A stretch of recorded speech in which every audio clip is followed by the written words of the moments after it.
Okay, I need you first of all to introduce yourself, please. Okay, my name is George Michael. My real name is Yorgos Kyriago Banayodou, but that wouldn't have done very well for pop music. Quite right. Why George Michael? Funnily enough, I had a friend at school whose name was Dino Michael. He'll be thrilled, I suppose, to hear this.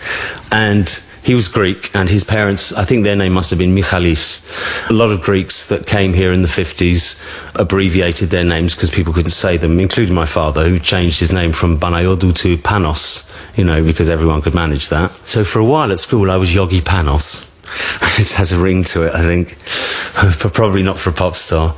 And I always liked the name Michael, and I've got an uncle called Michael who plays the guitar brilliantly and is also a lovely man. So I somehow thought that actually to keep my real first name, because Yorgos, it just means George. If I was going to have a stage name, to have something that Greek people already used, that kind of appealed to me. Good idea. And also I noticed that all the people I liked the best in the industry seemed to have names that were two Christian names, one after the other. In the course of making these programs, I have met several people who have known George for many years.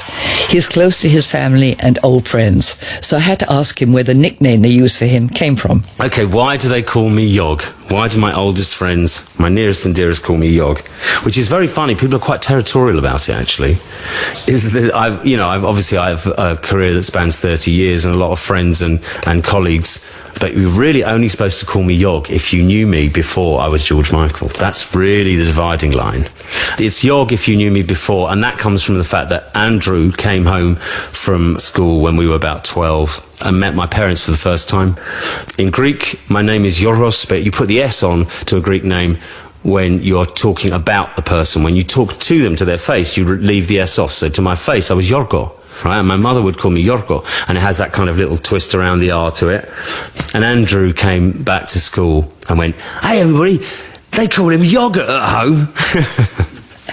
So that stuck. That stuck very quickly. I was yogurt, and then that became abbreviated to Yog. I like the fact that it's so inelegant, actually. Nothing of the star about it. So I quite like the fact that my oldest friends call me Yog and my family calls me Yog,